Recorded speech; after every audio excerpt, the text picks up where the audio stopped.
Railway सुरक्षा को सर्वोच्च प्राथमिकता देते हुए जीआरपी द्वारा श्रावण मास में यात्रियों की बढ़ती भीड़ तथा आवारा व संदिग्ध तत्वों की सक्रियता के दृष्टिगत सघन चेकिंग अभियान चलाया गया। अभियान के दौरान स्टेशन परिसर, प्लेटफॉर्म, टिकट काउंटर, प्रतीक्षालय, पार्सल कार्यालय, सर्कुलेटिंग एरिया और पार्किंग स्थल पर तैनात टीमों द्वारा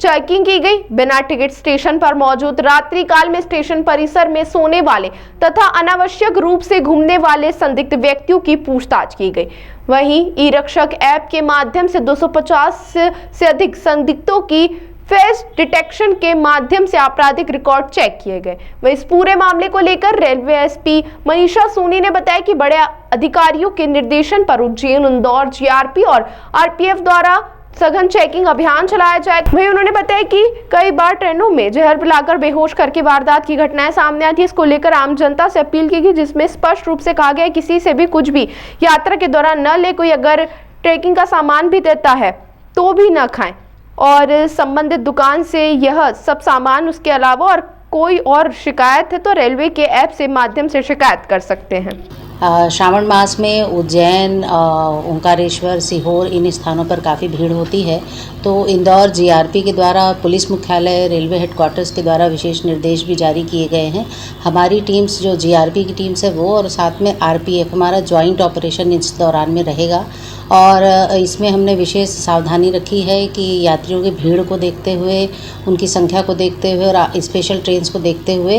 सुरक्षा व्यवस्था सतर्क रहे और चाक चौबंद रहे और किसी तरह की यदि घटना या ऐसी कोई सूचना आती है तो उस पर तुरंत पुलिस कार्यवाही करे। तो स्थानीय पुलिस बल से भी समन्वय किया गया है,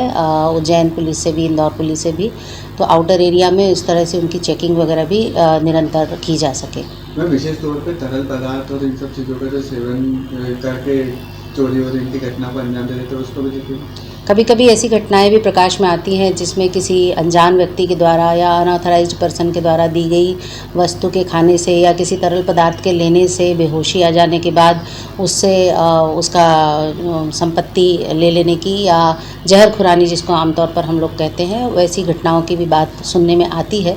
लेकिन इसके लिए हम सभी यात्रियों की ओर हम अपील करते हैं यात्रियों से कि बहुत सावधानी के साथ यात्रा करें, सुरक्षा के साथ यात्रा करें, आप सतर्क रहें। किसी भी अनजान व्यक्ति के द्वारा दी गई हुई चीज़ को, चाहे वो तरल हो चाहे वो सॉलिड हो, उसको ग्रहण ना करें और यदि आप उसको सीलबंद भी पाते हैं तो भी ना करें। बेहतर है कि आप स्वयं शॉप से और ऑथेंटिक शॉप से, जो ऑथराइज्ड डीलर हैं, उनसे सामान खरीदें और उन्हीं का उपयोग यात्रा के दौरान करें। सावधानी रखें और रेल मदद एप्लीकेशन अपने मोबाइल्स में डाउनलोड करके रखें, जिसमें आप 24 आवर्स चलते वक्त पूरे देश में कहीं से भी आप रेलवे को अपनी सूचना दे सकते हैं और सुरक्षा की आवश्यकता पड़ने पर तत्काल सुरक्षा आपको प्रदान की जाएगी।